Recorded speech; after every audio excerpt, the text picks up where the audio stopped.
prédication na biso tokoyeba kobondela pona maloba oyo après-midi na lelo tokangi miso tobondeli tosengi epai na nzambe lobela biso pesa biso bilei oyo ya molimo oyo ekoka kosunga bavi na biso oyo ekoka koyede biso surtout croître na vie chrétienne parce que Bible lobi la foi vient de ce que l'on entend et ce que l'on entend vient de la parole de Christ. Soki toyoki te moye pe toyeba nzambe malamu ezate moye pe tobondela malamu ezate moye pe comprendre monene na nzambe ezate moye pe comprendre ba bénédiction na nzambe po abongiseli biso ezali te tobondeli pona maloba na ye. Éternel Dieu nalingi kotika moment oyo na kati na maboko na yo.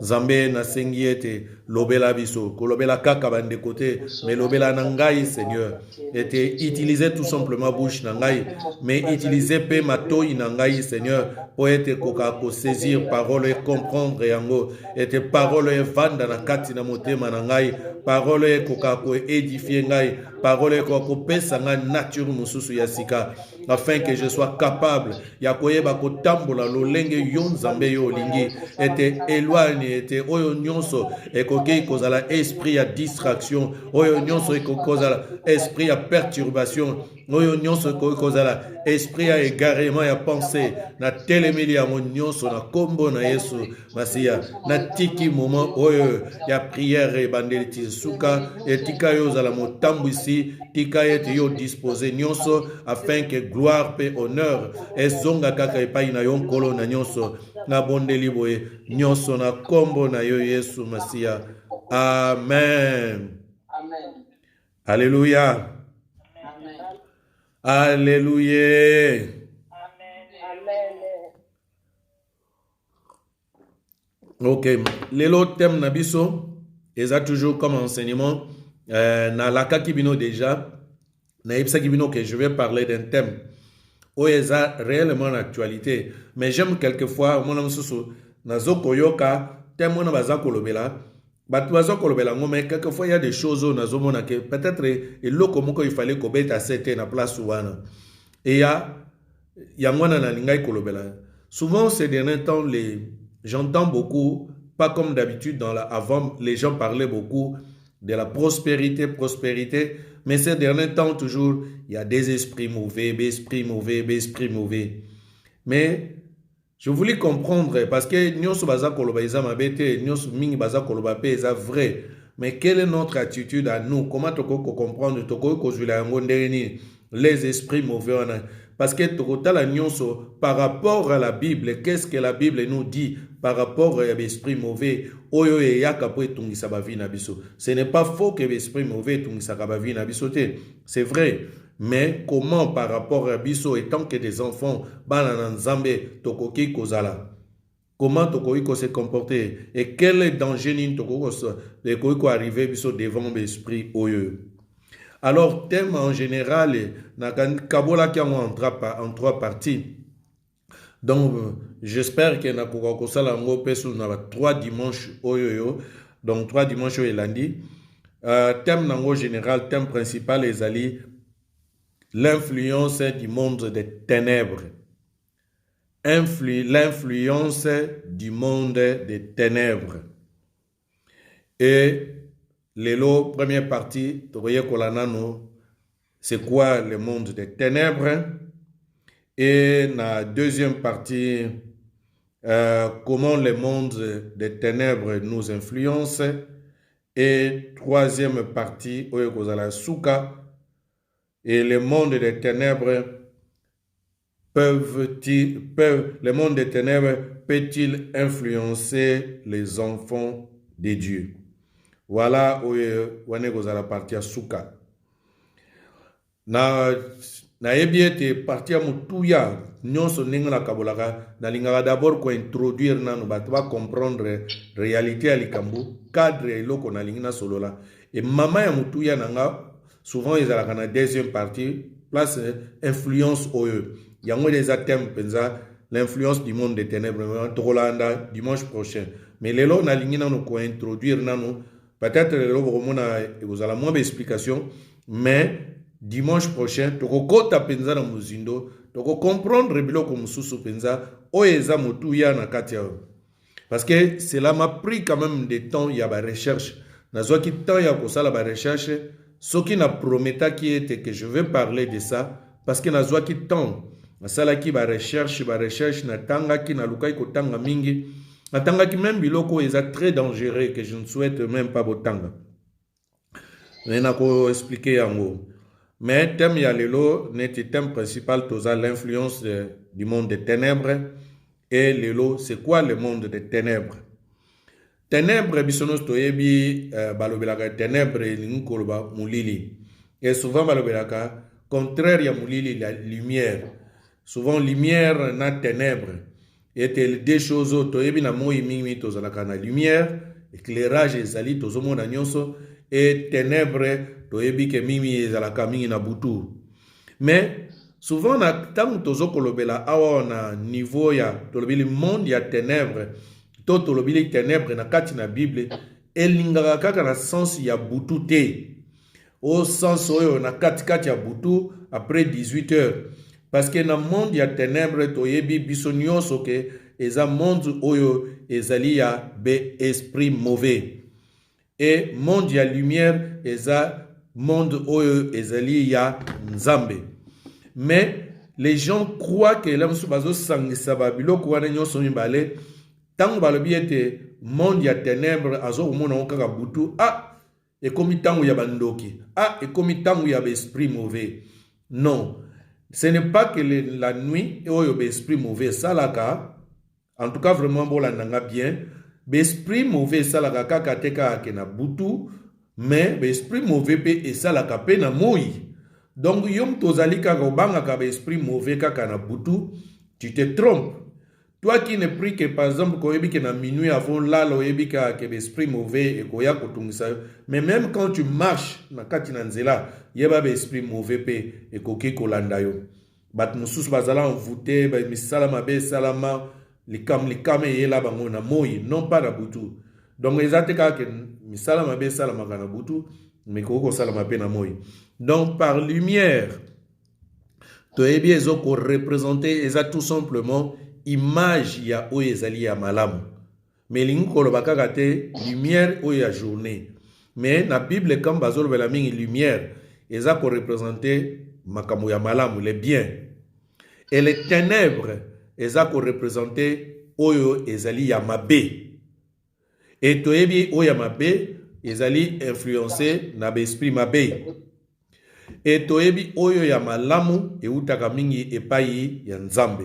Donc quand on parle de monde ya ténèbres, toyebi ete ezali monde oyo yo epai diable na armée na ye ya ba démon epai ba exerçaka pouvoir na bango. Ekoki kozala na bo nde na lobi wana.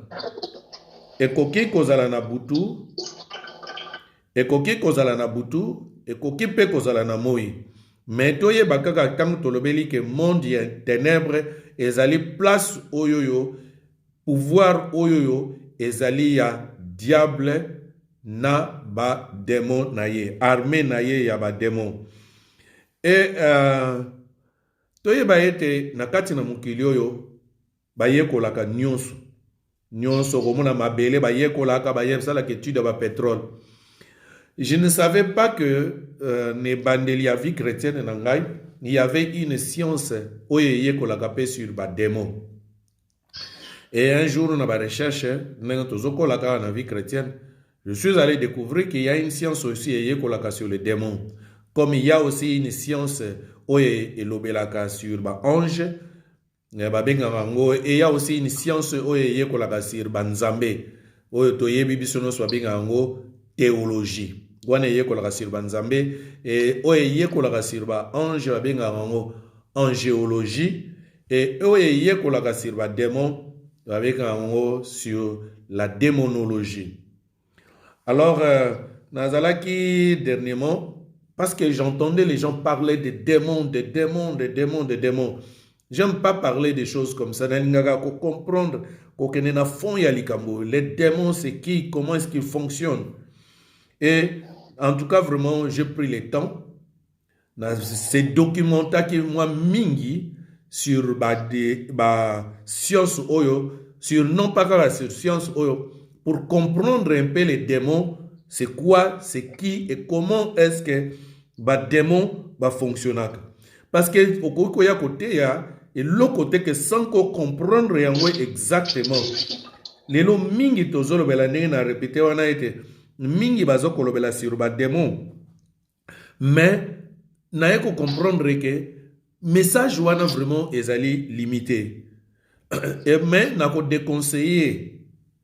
déconseiller soki okola penza nako ndimate nako déconseiller na bandeko ete yakoluka kokende kotanga biloko wana sur ba démon.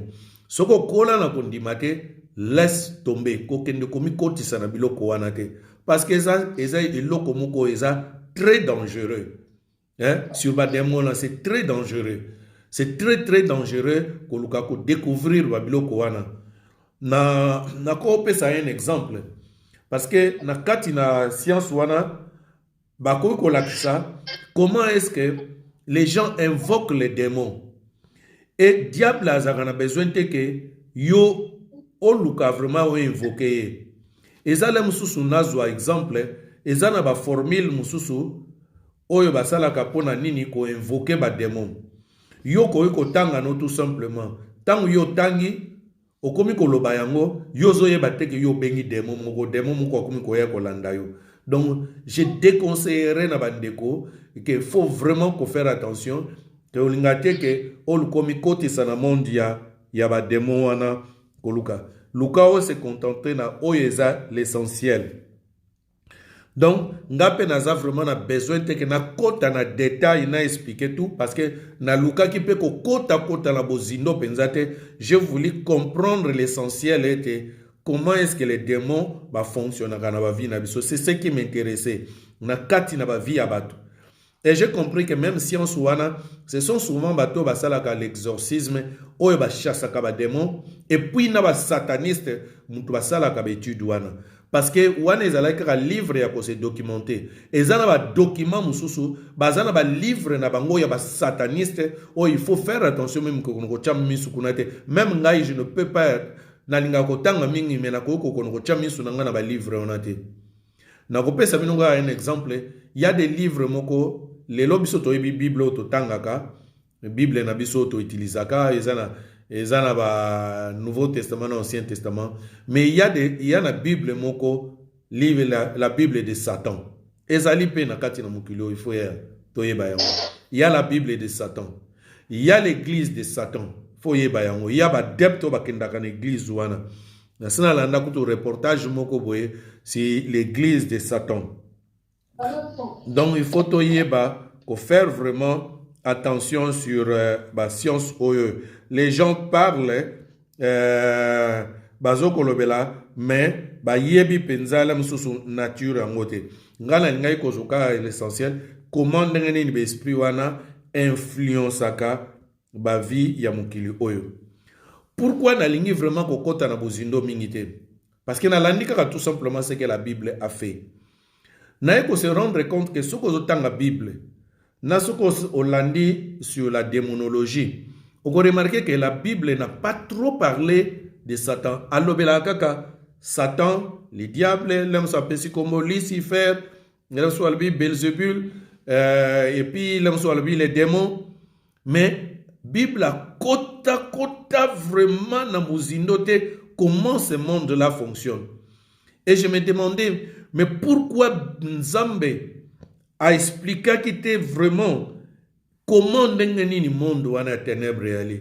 J'ai compris que parce que sur aucun katina, aucun par exemple dans la démonologie, on peut découvrir que les démons ont des noms. Ba kombo wana batu ba invoka kabango ndenge ngai nazali pasteur Jean-Paul na ba démon pe bato ba invoka ka ba démon.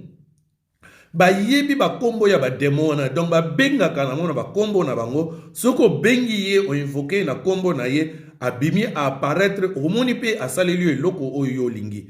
Donc la Bible n'a pas voulu, Dieu n'a pas trouvé nécessaire et que bisoto kota na profondeur wana et toye ba ko découvrir que ba démon ba sala kaboye ba zongi sakaboye. Dieu n'a pas trouvé nécessaire à cela. il y a des raisons oyo nga na comprenaki que nzambe ya lingaki a trouvaki nécessaire te. Il faut toyeba d'abord que diable azawana na ba ennemi na ye malgré ba combataka biso mais nzambe alingaki te biso to s'intéresser na bango to s'intéresser na ba démon. Pourquoi? Parce que ce n'est pas nous nga tem tu na bundisaka ba démon to yo tem to bundisaka normalement ba démon yo sala ka prière ozolo ba kozo combattre ozo koloba mais c'est qui combat vraiment affrontement et ça le makana niveau spirituel. Donc c'est Dieu qui combat pour nous. Il n'est pas nécessaire, la Bible même à l'objet, les choses cachées sont de Dieu, des choses connues, et ça pour nabiso batu. Monde où on a caché le monde spirituel, et ça niveau nabisoté. Donc Dieu n'a pas trouvé nécessaire à que nous détailler des adversaires où yon na niveau na combattre kabangote. La seule chose que moi dans ma prière, tant na sala ka prière, eza lokola naza ko permettre na armée céleste et ko décombattre et ko détruire et ko éloigner et bébi sa misala ya monde ya ténèbres, mais jamais na ngai moko ndenge nazali boye o na telemaki na kati na butu na telemi kutu démon aye démon azana corps te azana corps lokola ngai te que ponga na ito s'affronter boye toto swana na ye to nini yeah? Même à ta prière to sala ka prière d'autorité ozo chasser ba démon tolobaka toujours ozo bengana nini tolobaka na kombo na Yesu. Donc ce n'est pas par mon autorité à moi mais par l'autorité de Jésus-Christ que nalobi na yo démon quitté. Toyebi na kati na livre ya Actes des Apôtres bayana bana moko babengi les 7 fils de Séva. Bali monaki Paul azo sala ba exorcisme azo chasser ba démon. Bango pe balingaki ba chasser démon. Ba ke ko chasser démon balobi bazo bengana esprit wana au nom de Dieu de Paul. Démon na epseki bango alobi moi je connais Paul, je connais Jésus mais vous je ne vous connais pas. Et démon na beta bana seva wana. Donc pour dire que ce n'est pas ngai nazo sala yango to yo na ngai te na pouvoir na ngai te mais na pouvoir ya Nzambe yemoko. Donc Dieu n'a pas trouvé nécessaire que ngai na yo to yebaka ba détail nyonso quel est le nom de ces démons asala ka ndenge nini abimaka ndenge nini a fonctionnaka ndenge nini quel est son rôle eza combat na ngai te. Ndenge Nzambe alobi na biso ete alobi dans cette affaire ne nous concerne pas. Bisoto garder silence et l'Éternel combattra pour nous. C'est lui, même temps na verset na bisoto za ko utiliser na mula oyo. Tolobaki nini? Verset na lobi avec Dieu nous ferons nous biso nanzambe biso to kosala ba exploit mais banguna na biso nini balobi Dieu écrasera nos ennemis. C'est pas ngai muna ko écraser bango, mais c'est Dieu m'a ko écraser bango. Même devant Pharaon, alobi botala ba égyptien bozo ko mona lelo, lobi boko mona bango te. Ponan tabundisa ke bango eza nzambe. Nzambe nem tabundela ka biso. Voilà pourquoi Dieu n'a pas trouvé nécessaire et que bi to kota na détail to yeba yango ke tozana banguna moko babundisa ka biso chaque jour et que walinga ka biso te. Mais Nzambe ye moko mutabundela kabiso. Et loko Bible alingaki to comprendre quand même que adversaire oyoyo to minimiza kaete. D'ailleurs dire que batumi wala baka o Satan ye, Satan na lobina ye, Satan na kutu na sali ye boye, na bengani Satan. Ngana la toujours na témoignage mona kanisaka.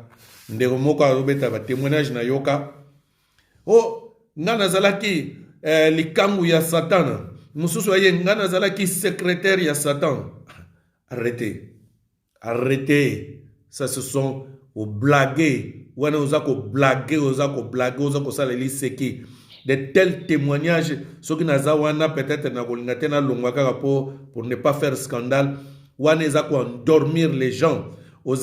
Quand tu parles comme ça, peut-être que distraire la population. Tout ça, c'est nzambe te. Oyebi tout ça la kamasumu, mais na makamu nzambe, tout le cas tout ça c'est nzambe te. Na komo nzambe ale oyewano bani ko raconter ba bêtises pamba no ngaye na yaki même à faire des prophéties.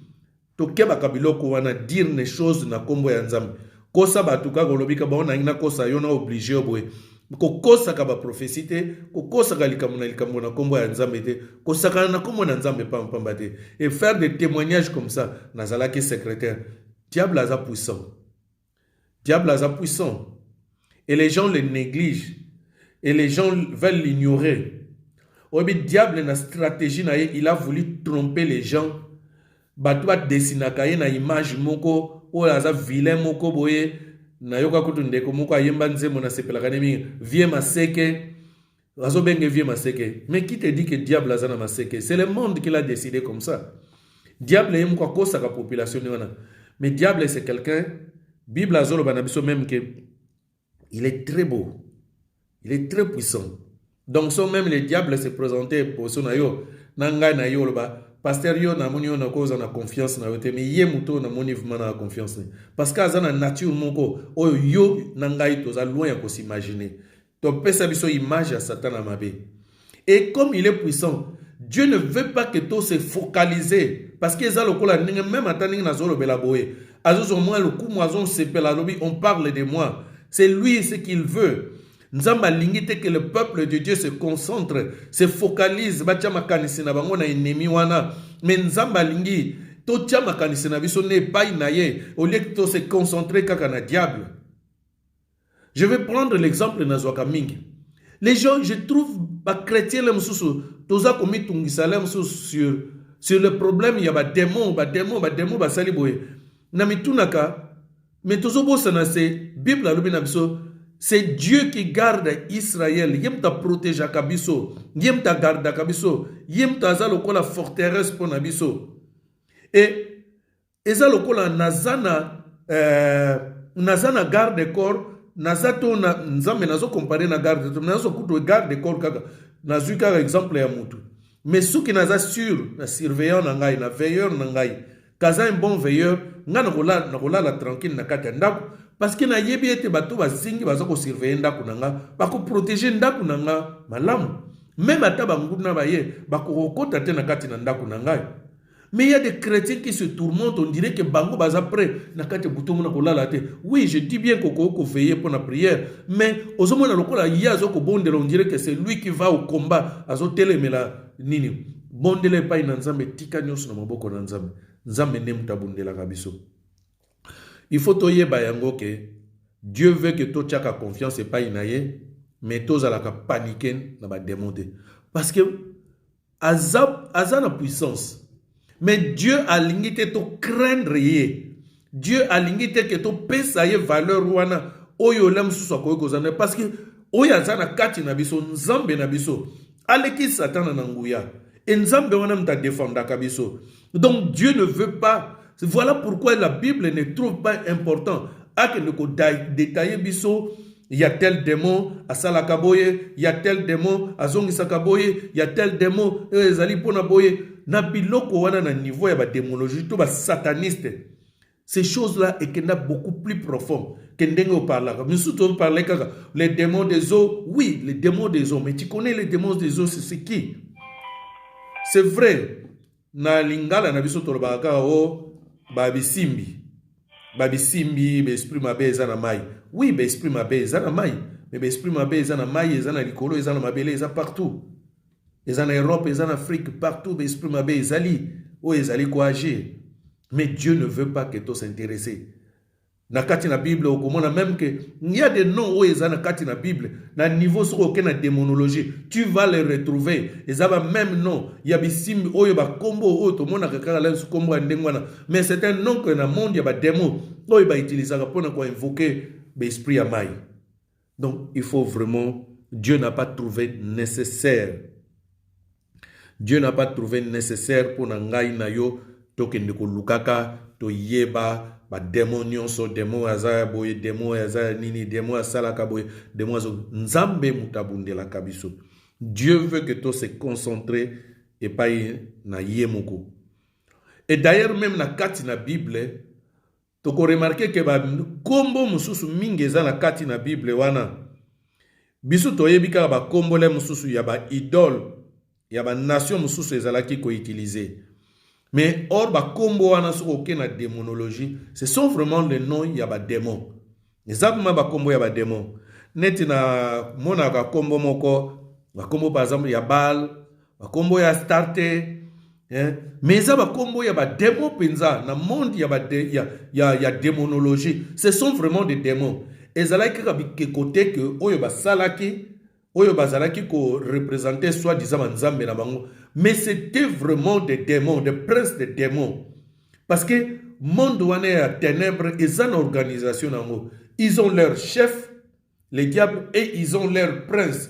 Oyo bazalo kola ba premier ministre, oyo ba géraka, ba département,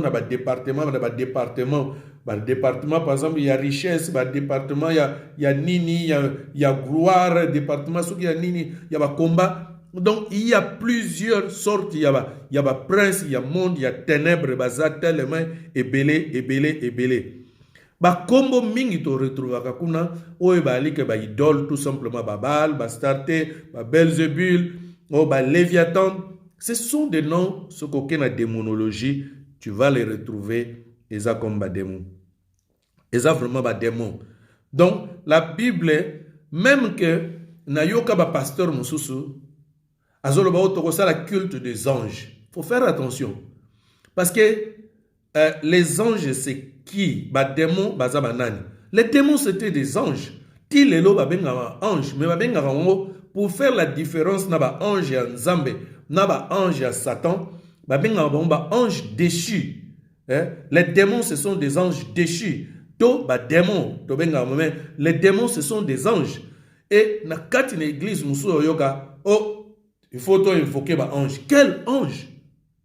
La Bible même a zoé bisabiso, koke bisabiso dans le livre ya Colossiens chapitre 2 verset 18. Colossiens chapitre 2 verset 18. Et le Bible, qu'aucun homme sous une apparence d'humilité et par un culte des anges ne vous ravisse à son gré le prix de la course, tandis qu'il s'abandonne à ses visions et qu'il est enflé d'un vain orgueil par ses pensées charnelles. Arbito Salanini, qu'aucun homme sous une apparence d'humilité et par un culte des anges. Quel culte des anges? Anges, il y a des démons. Ce ne sont pas les vrais anges. Ange Nzambete, parce que les démons aussi, ce sont des anges. Les loming, ils ont invoqué les anges. Nous, on n'a pas besoin d'invoquer les anges. C'est Dieu qui les a mis à notre service. Yo, tout simplement, Dieu, j'ai besoin de ta protection. Dieu lui-même, il sait quel ange envoyer chez toi pour te protéger. Nous avons besoin de nous benga. Ange Gabriel, j'ai besoin qu'on transmette un message en Yanzambe. Oh ange Michael, yo yaka ko protéger contre l'armée ennemie. Non, je n'ai pas besoin d'invoquer ces anges. Moi, je ne m'adresse qu'à Dieu. Et les anges sont là. Dieu le met à notre service. Voilà eloko nalingaki. Donc, nalingaki te que peuple Nanzambe to se méprendre. Tomiko samate sur la rise na ye ya diable. Na bandaki même ko expliquer que ndenge ba représenter ka diable eza mingi na ndenge ya lukuta. Mingi ba représenter na ndenge ya lukuta. Total par exemple que ndenge Bible aza ko décrire le diable na livre ya Ézéchiel. Na livre Ézéchiel chapitre 28 verset 12 à 14. Ézéchiel chapitre 28 verset 12 à 14. Natangi na kombo na Yesu Masiya. Bible lobi boy. Fils de l'homme, prononce une complainte sur le roi de Tyr. Tu lui diras, ainsi parle le Seigneur, l'Éternel. Tu mettais les sceaux, tu mettais les sceaux, tu mettais les sceaux à la perfection. Tu étais plein de sagesse. Donc, Satan a plein de sagesse. Parfait, en beauté, yoka yom binom to benga Satan o kaza vilain mais ba benge parfait en beauté. Donc quand yo monié ce que sero yo mutema na yo et tellement penam piko to surtout e pa ya papa te o moni o quel mobali ki to ko mama na ngaye Satana keba Satana tebu. Donc parfait en beauté parce que mibali yo baza parfait mutu mo kaza parfait azate mais ba bengi awana kati na Bible ba bengi Satana parfait en beauté. Tu étais en Éden, les jardins de Dieu. Tu étais couvert de toute espèce de pierres précieuses. Donc, des sardoines, des topazes, des diamants, des chrysolites, d'onyx, des jaspes, des saphirs, des scarboucles, des méraudes et d'or. Donc, or, nini, diamant. Wana mututeni. Quel est cet homme? Yoko monaka mutazana. Azana mbongo. Soko tali montre à l'attaque ya pamba. Mamana. Bengambala. Voiture azako tambola nango. Satana. Tebu. Keba. Des tambourins et des flûtes étaient à ton service. Quelle gloire azalaki na yango. Préparé pour les jours où tu fus créé. Tu étais un chérubin protecteur. Et aux ailes déployées. Je t'avais placé et tu étais sur la sainte montagne de Dieu. Tu marchais au milieu de pierres étincelantes. Ba chérubin, vous voyez bien niveau ya ba ange, parce que les autres ont la démonologie un peu sur les démons, mais ils ont en angéologie science ba yekola sur les anges. Vous voyez que tout le monde a ba chérubin, tout le monde a ba ange. Mais na niveau ya ba ange, ezana niveau ya likolo ba ange baza niveau ya likolo, bango ba benga ba chérubin. Bango nem bazaka la présence en Nzambe, bazako kumisa Nzambe. Soko tangi na kata Bible okomona mo wana chérubin. Ba bengi yete, tu étais un chérubin protecteur.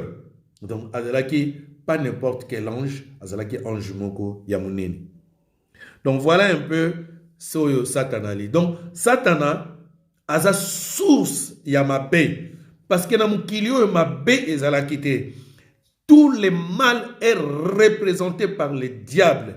C'est lui oyo nyonso ya mabe ba tuerie lukuta nyonso oyo batako ko connaître ya mabe ba souffrance ba douleur source ya mabe nyonso wana c'est Satan.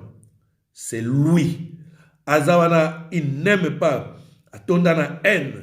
Atonda na jalousie, il est méchant, il est orgueilleux, il est hautain, il est tout au yamabe. Oyo batuako imaginer, même les purs que toi tu ne peux pas imaginer. Satan est capable à sa source yamabe nyonso na kati na mokili oyo. Même Bible azako lobela yango. Alobili ete na 1 Pierre chapitre 5 verset 8. Balobi na bisoboye. Na 1 Pierre chapitre 5 verset 8 balobi. Vous avez pour père les diables. Vous voulez accomplir les désirs de votre père. Il a été meurtrier dès le commencement. Banda et bandele, azalaki mubomi. Il ne se tient pas dans la vérité parce qu'il n'y a pas de vérité en lui. Lorsqu'il profère les mensonges, il parle de son propre fond. Car il est menteur, le père de mensonges. Donc même attaque au yozolo ba mais kuna soki muto azana esprit ya mabe na kati na ye. Même quand il te dit, tu crois qu'il te dit la vérité, mais yema na kati na lo oyo soi-disant vérité azolo ba non, il y a un mensonge dedans. Parce que oyibi baba lokuta mususu so ba latisi yango lokola libanda ba enveloppant lokola vérité yo yoki yango ba nazo par exemple ba prophétie.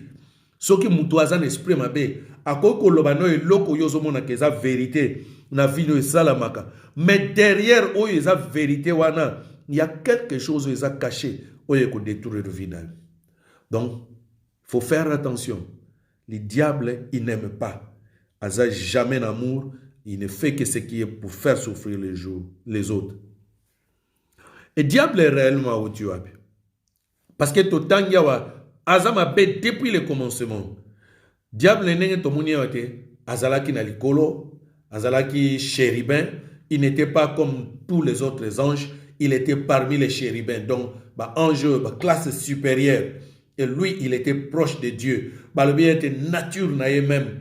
Même quelque part, en géologie, que Satan, même ange Michael, n'a pas pu s'opposer à Satan. Donc, na yebite na niveau na mais on dirait que n'endenge ba na expliquer que ce que tche bango balé wana que Satan azalaki na beaucoup plus de pouvoir. Donc c'était l'ange oyazalaki na pouvoir koleka aki na beauté koleka que Dieu avait fait na parmi ba ange nyos.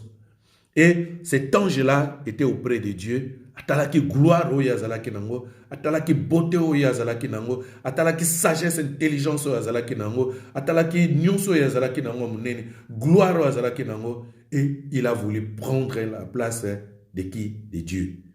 Asala nzambe diabeta nzambe coup d'état. Et qu'est-ce que Dieu a fait?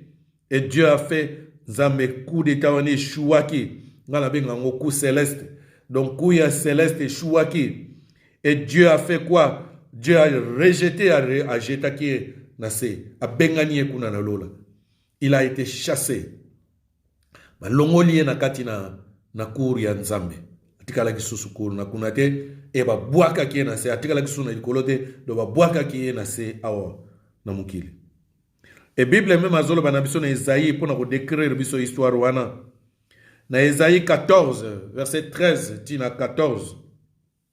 Isaïe 14 13 à 14. Balobi, tu disais en ton cœur, je monterai au ciel, je lèverai mon trône au-dessus des étoiles de Dieu. Je m'assiérai sur la montagne de l'assemblée, à l'extrémité du septentrion. Je monterai sur le sommet, je serai semblable au Très-Haut. Wana nan tabanai ko lendo wana, alobi akoma semblable na Très-Haut. C'était qui? C'est Satan, le diable. Or, il oublie que lui, il a été créé par Dieu. Nzambe nemta sala ndengwana. Abosani alinga botola. Na mukili pe ezan ndengwana. Ezana batu mususu lingala wana lingaka ngote mende batu mususu balobaka abike yom to sala pona zala. Combien de fois ça la makape mutu moko vraiment tu as rendu service à cette personne. Même la même personne que tu as rendu service. Kaka yemoko mutuana un jour soko kebite yem takoya ko finga yo. Batunsu babosa naka na sepela na expression moko boye balo barabi loboko il laisse rabe baboke la rango soité. Mais il y a des gens qui oublient ça. Au rendre service tant batombani il oublie. Na vanda ki na bandeko ya tauna ki na jeune na vanda ki na bandeko mo ba yombe. Balaki na expression mo banda ko lobatro nyanda ko linga mingi banolba suku la mwana imbwa meso. Donc so balabi suku la mwana imbwa meso lingolo ba ete olongoli mwana mbwa ba pote ke ba mwana mbwa wana je me souviens même mbwa wana mtako ya koswayo. Donc ezana bat mususu et Satan aussi c'était comme ça. Dans le monde aussi, il était ingrat. D'abord s'il a été ingrat même devant son créateur, muto ya salaye na beauté wana. Et combien na yo mutulo za na 4 kilo. Satan n'aime personne. Même à ta, azako pesa yo, azako moniso minene. Mais quand tu as l'esprit du mal en toi, il te détruira. Il te détruira. Il est très jaloux. Oyebi, peut-être tu peux apprendre rango, mais biloko musuka pour donner un exemple. Oyebi batu nyonso oyebi bazwa succès na mabe na epa ya Satan. Akopesa succès. Mais un jour, le même diable wana modèle a ko humilié yo. Soka pesi gloire à tombolio, modèle a ko humilié yo. Soka pesa ki richesse et après na suka ko soko a kativi na yo na mukusete. A pesi yo succès a kativi na mukusete a réduire vie na yo te. A tiki yo continuer ko vivre. Mais vie oyo ko continuer ko vivre, ou ko regretter kuto batu ko ba bossa na kuto ko zala ki riche. Donc, Fokeba, il est très malin, il est très méchant. Bon, tant qu'il a raté kuna nase, et babouaki ye, azalaki na likolo, parce que makolo ya azalaki na likolo na atali na mabele, amoni muto oyo nzambe asalaki. Parce que Dieu a créé d'abord les anges et puis Dieu a créé Adam et Ève sima. Tango amoni ke mukili nzambe asali atie Adam na Ève bakonza mukili oyo. Abi asoki na koki ko konza kuna na likolo te epai na nzambe na kende au moins na konza batu oyo bazana se. Et c'est pourquoi akitaki awa na mukili. Yangwana na Apocalypse bazolo banabiso. Dans Apocalypse chapitre 12 verset 9. Apocalypse 12 verset 9 balobi. Et il fit précipiter les grands dragons, les serpents anciens, appelés les diables et Satan, celui qui séduit toute la terre. Il fit précipiter sur la terre et ses anges firent précipiter avec lui. Parce que tant qu'il y a ça qui kunaye, akendaki kaka ye moko te entraînaki pe ba ange mususu oyi bat musu bazalaka soki alinga sa likambo na ye kosala ngo ye moko te parce que il fallait na armée bat ba oyo ba ko soutenir puissance na yo abotoli nzambe pouvoir et puis ba ange na ye balingaki ba soutenir ye tango kuna ye raté na ba ange na ye wana ba boaka bango na se et ce sont ces anges là qui sont devenus des démons. Lui aussi il était un ange ma comme lokola roi na bango et il a na niveau il y a démonologie, il a aussi ses princes, mais il a bien organisé son royaume. Bien organisé, mais pour détruire. Non pas pour la malamu, pour la propriété, pour la batute, mais pour faire du mal. Voilà, le diable azalim. Et tant qu'il y a yaki na mukili oyo, ayaki nini, ayaki bison stoyebi histoire oyo, ayaki kokoyisa, ma parents na biso ya yambo, Adam na Ève. Et tant qu'il y a yaki, parce que Adam et Ève nzambabi apambola ki bangwa lobi batu na mukili bangonde mtu balingai ko konza mukili oyo. Mais tant Satan a yé akwesi bango abotola ki bango pe autorité oyo bazalaki oyo nzambe atikelaki na bango na kati na mukili oyo.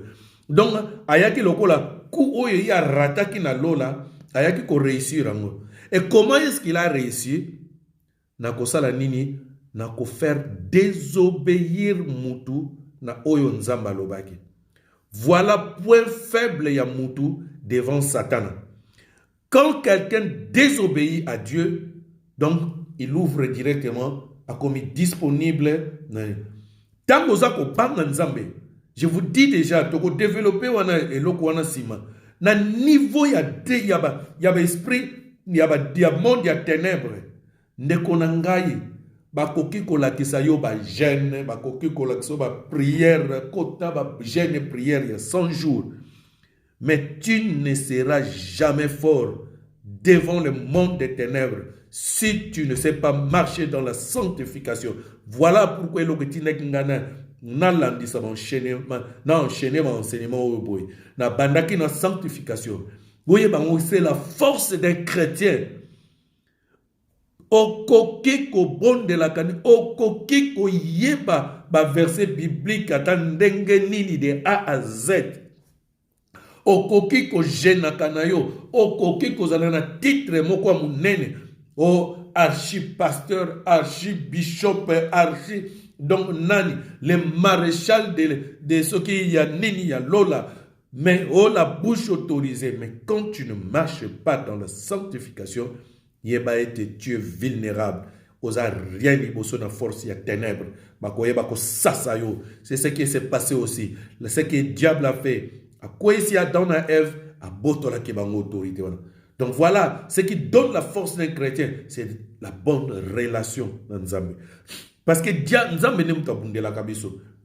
Soki yo zotambola malamu te, Dieu moyen ayeba ko bundela yo ezali susute. Donc l'ennemi peut profiter sur toi.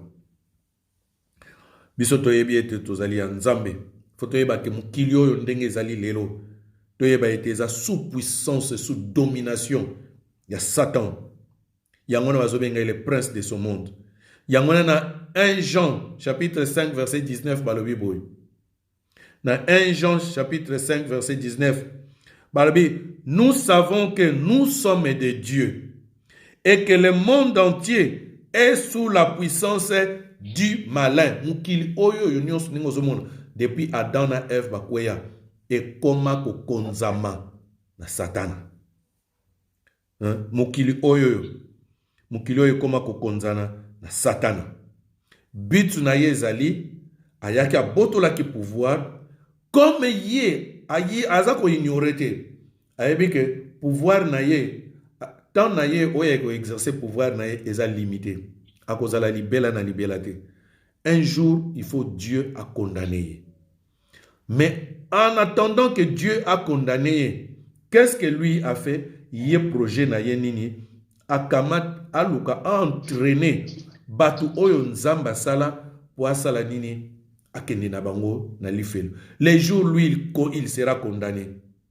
Nazo un exemple le ko na nkati na mukili. Eza lokola mutu moko azana sida. Alobiete ngai lokona nazwaki sida sona yoko masolo muso batu muso ndengwana mutema mabe ngai lokola bapesa nga sida ngai pe lokona na sali boye nako kabola batu sida yo mto vanda kate bilanda lando muni mwasi olandi kuno landi muni ozongi boye okoya ko lokota maladi parce que batu mususu ndengwana akoya ndengwana ko luka bibali akuma mutuli likolo nini ona kabola maladi na ye akabola maladi wana. C'est ce que Satan aussi a fait. C'est l'esprit démoniaque, c'est l'esprit diabolique. Oligné parce que Dieu a condamné et que tout le monde aussi soit condamné avec toi. C'est ce que le diable fait. Azan a besoin de mukili oyo nyonso. Bato oyo nyonso sala ki po bakumisa yo. Ngana ko renverser bango. Nako zo bango na compte nanga. Ba obéir yo lisusuté po bazala condamné langai elongo. Bato na nyonso ba bois kama la lifelo na ngai elongo. Voilà eloko ya salaka. Et pour na sala travail wana a gagner batu wana nyonso wana a utiliser kanini Satan ndenge batu mingi balobako Satan ayaki kutu diable ayaki ngana monaki ye na masekene. Tu l'as vu où? O monela ye wapi? Ne tala obi biloko mususu tozala ba compromission te. Même à ta Matteo tolandaka, moi je n'interdis pas, je m'oppose pas. Quelqu'un te dit moi je vis Satan comme ça. Yemsa yolobi arrête tika wa blague pam pam. Soko bien on l'a internet arrête katabiloko wana. Le diable utilise ces démons. En dehors d'un niveau na yemoko. Ce qui est loko ngana zolo banayo. Si tu connais quelqu'un ou sala ba science occulte, va lui demander. Dis-moi, est-ce que tant mobino bo contact akaba esprit mabe pour rencontrer le diable yemoko to bo rencontrer akaba ange na ye. C'est comme dans un royaume, il a des gens qu'il délègue. Azana ba Jean o yatindaka des démons to atindaka ye moko ba démons baza sous ordre ya ba prince na bango ba utilisaka bango. Ce sont comme des ministres dans chaque département. Donc ceux qui ba limba sala eloko mo na niveau ya ndumba, il y a un prince o yaza ministre ya niveau ya prostitution ba utiliser ba yebisi bon yo na kati na yo eza charge na yo ya luki démon mo na kati ya atindi ye on a chargé na mission. Oyo suki bako boma mutu batluki mu criminel moko na département ya oya babomaka batindi kuna oya exécuté. Donc ne parle pas, il utilise ces démons. Et le deuxième problème oya zana katina mukili. Ba ange o ndenge to yebi. Donc si je parle d'ange parce que ba démon peut baza ba ange déchi différence bango ba kwesama les bango baza ba esprit.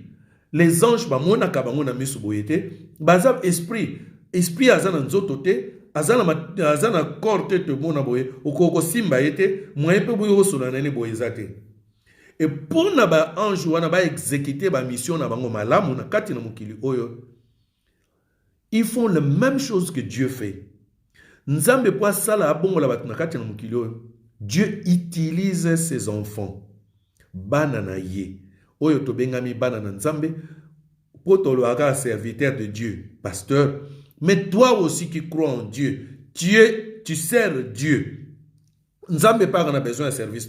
Et c'est la même chose aussi dans le monde des ténèbres. Le diable utilise batu na ye.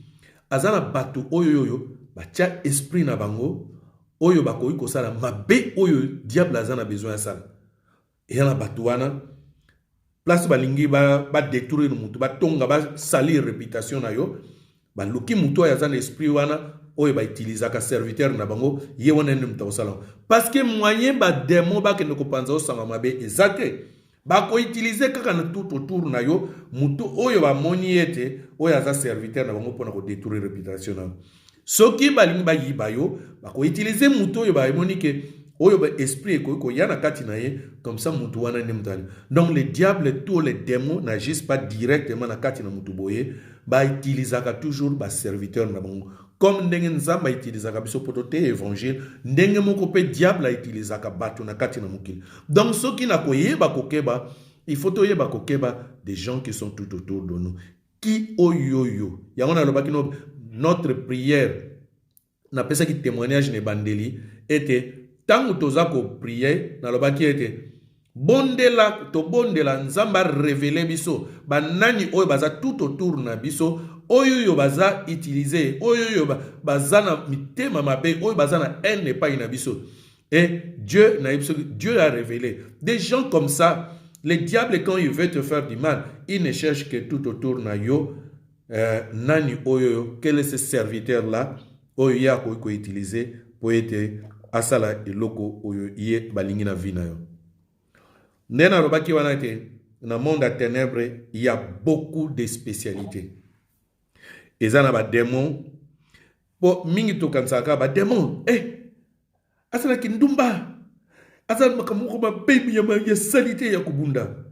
Attention parce que les démons il y a pas que tout caractère oyo komona epa ya mutu démon ne mutazana caractère wana muto ya utilizaka azo utiliser siko na bizaleli wana.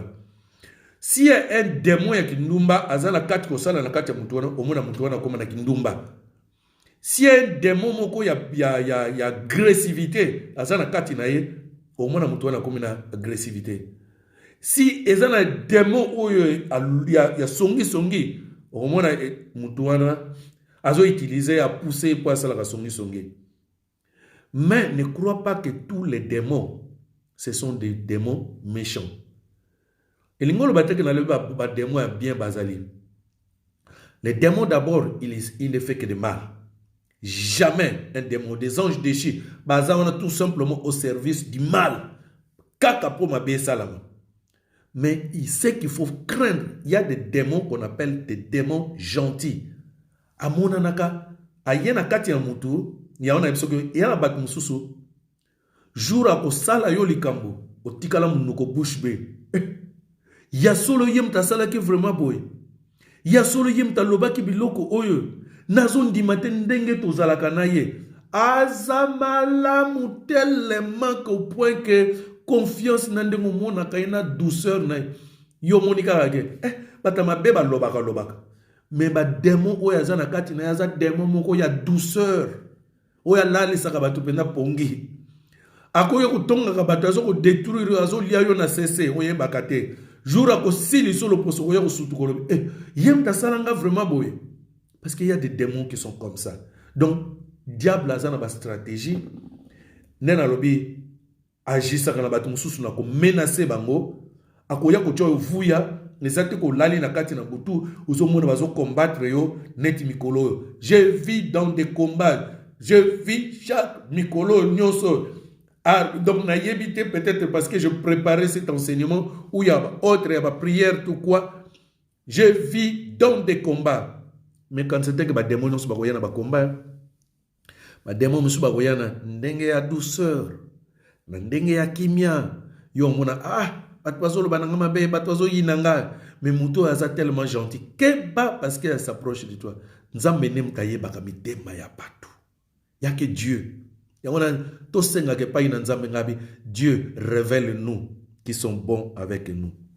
Donc, il y a des départements, il y a des démons qui s'occupent de la politique, il y a des démons qui s'occupent de la musique, il y a des démons qui s'occupent de la sport. Donc, il y a un monde qui est bien réparti.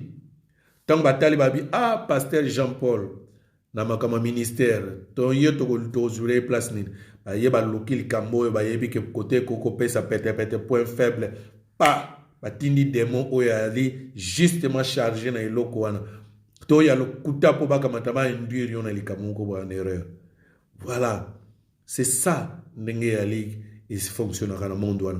Tokokota prochainement, toko étudier entièrement prochainement comment batuana l'esprit wana na bakutu batuana l'esprit wana et yaka na nzoto na mutu parce que na lobby tout simplement mais ça la ne ba fonctionnaka. Mais comment prochainement ndenge nini bakoki koya ko influencer parce que yulem soko yebate diable pelem soko ko influencer vie na yo. Comment koki koya ko influencer vie na yo a influencer ka ndenge nini bakota kana kati ya vie ya mutu so que même pas yo comment koki ko battre la bana na yo contre l'esprit oya mabe to wana biloko wana to kokota na ngo tellement en détail prochainement. Donc voilà les lots tokoyeba kosuka wana on a appris était comment monde wana ténèbres et ça beaucoup plus profond et ça beaucoup plus vaste quelquefois to minimisaka yango kaka et puis na ina yebisa bino eloko moko un détail que na bosanaki le diable ne na lobaki ne bandelike ba fonctionnera kaka na butute fonctionnera même na moi parce que quelquefois to sala ka erreur so balmino ka esprit mauvais ah bandoki le diable n'utilise pas que les ndoki. Le diable utilise aussi bat mususo monaka normal. Azane normal, botambola kane normal, bosolo la kane normal. Parce que même criminel, il est utilisé par l'esprit des démons. Même les prostituées, ils sont utilisés par les démons. Même bato songi, ils sont utilisés par les démons. Donc les démons n'utilisent pas que kaka bandoki. Ils utilisent aussi mutu nyonso genre nyonso na domaine nyonso o ezali ekoko surtout eloko eza grave et ndenge bakotsa même na niveau ya église au moins serviteur de Dieu connaissant sa parole li lobe vanda quelle façon quel verbe pour musu ba prédicateur mususu ngamoko même mona nazo yoka nga aloba kitoko il y a une femme moko une américaine na landakaye na baki peut-être pour améliorer la sous anglais na ngai na yoka serwana ou cette femme là na bosani ngudu komona ye nyabi kaka prénom na Shearer Priscilla Shearer mais bon lukate parce que au moins au yoka anglais Priscilla Shearer so que femme no yoki azokoloba même ata o tie ozo yoka kaka obi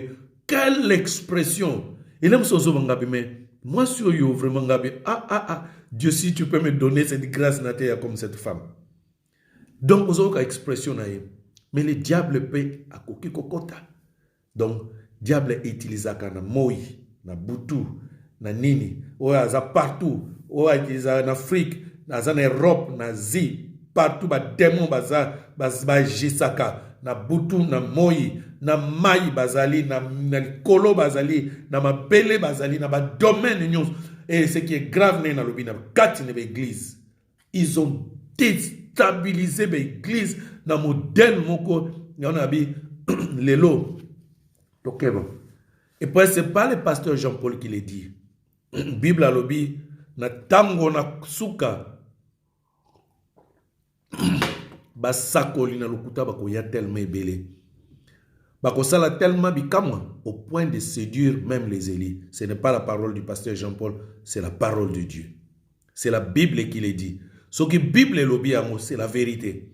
Mais les lois yokaka pasteur wanaza pasteur monanguya a lobelinga makamunanga oyebite ke bandoki pe ba monaka makamu oyebite ke bandoki pe ba lobaka makamu yo yebite ke banduso à cause de la peine esprit ya ténèbres parce que diable est spécialiste dans la contrefaçon.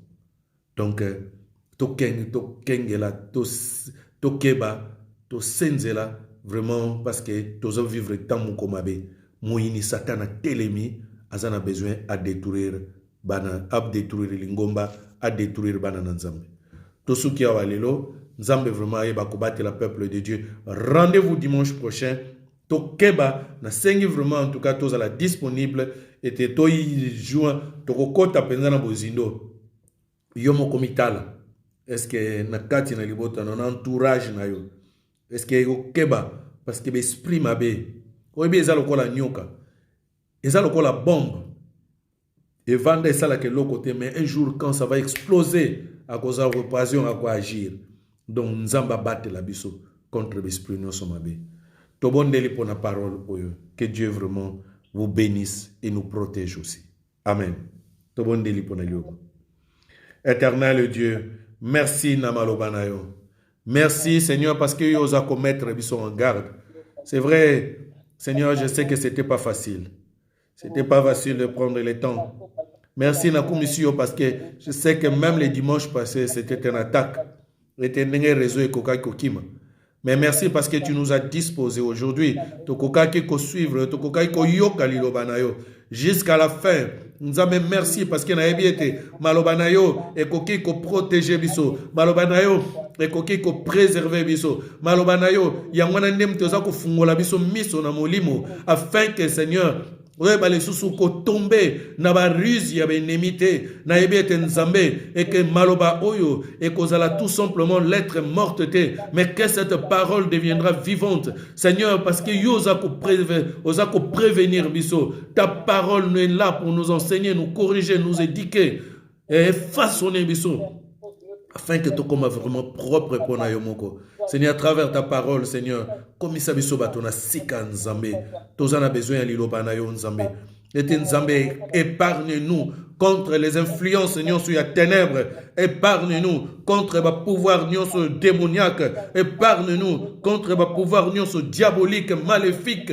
Nzambe na bibisi ba autorité nyonso oyo na kwesi yango na zako éradiquer yango na ebiete na nguya na ngateme na nguya na yo na kombo na yo Yesu na renverser ba domination nyonso na renverser ba principauté nyonso oyo tenkolo ezako agir na kati na ngala libota na ngai et na kati na tonga na yo Nzambe renverser tout et Nzambe je prends et te prends le contrôle de tout na kati na bomoyi na kombo na Yesu Masia. Amen. To suki awa na journée na lelo, vraiment nzamba eba ko pambola bino à disposer bino susu parce que na ebi l'ennemi ici n'empêche pas résoudre à la mabe. Il va faire que bah, dimanche prochain beaucoup à cause de la disponibilité. Je sais na ina yebsa yo que dès qu'on a tu as le pouvoir. Ce n'est pas en vain que Dieu nous parle de ce monde de ténèbres. Ayebi que mo ini Satan a telemi, ma yebi talinga pesa biso longa. Vous remarquez que tu banga ka ba esprit mabe, mais un jour tu réaliseras que ozana pouvoir bangonem to banga ga yo. Ba banga ka biso parce que ba yebi o ezana kati na biso. Yangwana nzamba disposer bino et te afungola bino mayele. Et na disposera, je suis toujours disponible.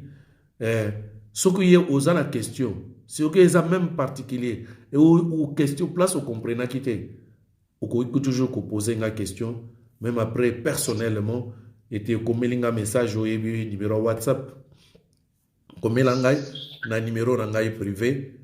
Comme ça, on a répondre yo. Ce que solo là, on a peso éclaircissement.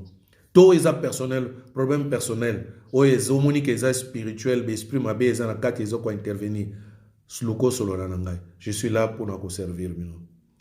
Ok, quand on a mis sous, tout bon de là. Et nzambe vraiment aiba ko zala na bino na semaine oyo mobimba na bondeli na kombo na Yesu. Éternel Dieu nazakotika peuple non maboko na yo. Je sais que tu nous aimes. Non pas parce que tu es qui parfait comme les autres, mais par ton amour et par ta grâce. Et Seigneur, nous te rendons aussi cette grâce, Seigneur. Nous te disons merci, Seigneur, la bonté na yo. Merci nengo kokai ko recevoir biso auprès de toi. Devant toi, Seigneur, malgré ton kokate, menzambe yokokisa kibiso par le sang puissant de Jésus-Christ, o lava kibiso purifia kibiso. Le Seigneur, to vanda kina makolo na yo, et ten après-midi na lelo, Seigneur, où tu nous as mis en garde contre l'ennemi, l'adversaire, comme tu l'appelles Satan, l'adversaire, il est notre adversaire, qui ne veut que notre mal, qui ne veut que nos souffrances, qui ne veut que nos malheurs. Et Seigneur, yo lingi que notre bien. Parce que tu as un projet de paix et non de malheur, comme ndenge moyini alingi. O nzambe tika yo batela mabota na biso contre l'influence nyonso ya monde ya ténèbres. Tika o batela ba vie na biso contre l'influence nyonso ya monde ya ténèbres nzambe. Tika ete o pesa biso nguya, ete o pesa biso autorité, ete yo détruire ba pouvoir nyonso ba domination nyonso na ba vie na biso. O telemisa biso parce que yo lobi na biso tu as fait de nous sommes plus que vainqueurs au nom puissant de Jésus-Christ. Tozaba longi. ete oyo nyonso moyini esprit mabe kangaki oyo eza ko déranger na libérer yango sous la domination de l'ennemi au nom puissant de Jésus ete na franchir moko na moko parce que olobi ete si le Christ vous a franchi vous êtes réellement libre et ma vie est libérée, le peuple de Dieu est libéré, ma famille est libérée au nom puissant de Jésus-Christ. Kasengi peli pamboli na nzambe ezala likolo na moko et tous ceux qui sont malades nzambe tialo boko no likolo na bango ba recevoir la guérison na kombo na Yesu Masia tia kimia na bandako na biso pe na mabota na biso na kombo no Yesu nde to bondeli boy semaine ya malamu semaine moko ya succès semaine moko ya joie pe ya bonheur pona moko na moko na kombo na Yesu amen. Amen. Tout le monde a dit dimanche prochain, Zambé a pambola bino abate la bino na kombo na Yesu Masia.